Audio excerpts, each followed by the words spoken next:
tumsifu Yesu Kristo. Ninaona jambo la furaha siku hii ya leo, hasa sisi tunaposherehekea hiyo Krismasi yenyewe. Tunajua kwamba Krismasi ni sikukuu yenyewe ambayo sisi tunayemkaribisha Yesu Kristo, na yule ambaye anaileta furaha, amani tele katika maisha yetu.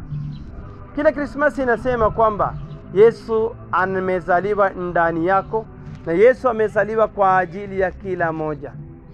Ikiwa kama hivi Yesu amezaliwa kwa ajili yako, mimi na wewe, tujiulize kwamba je, yule Yesu aliyezaliwa, je kweli yumo ndani yako?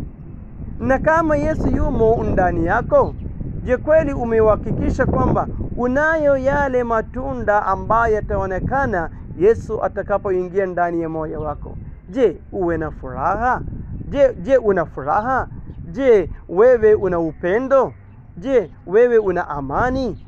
Kama una upendo, amani, furaha ndani ya maisha yako, na si kwa katika maisha yako tu, katika mazingira wewe unayoishi, katika familia yako, katika jumuiya yako, katika jamii yako, kama unaweza kutoa hizo amani, furaha, upendo, ndipo hapa sisi tunaweza kuona kwamba tunaweza kusherehekea Krismasi. Tujiulize kwamba ndani yangu, je, ile furaha ipo? Tujiulize kwamba je, mimi naweza kupeleka kwa wengine ile furaha iliyoletwa na Yesu Kristo mwenyewe? Na Yesu anapozaliwa ndani ya kila moja, sisi pia tuweke vizuri maisha yetu.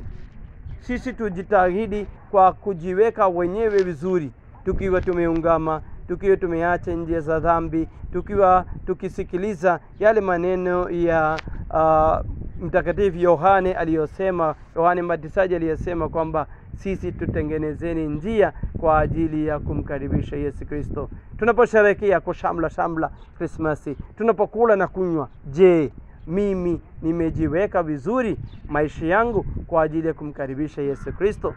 Na watakieni nyote siku njema ya Noeli na mwaka mpya mema.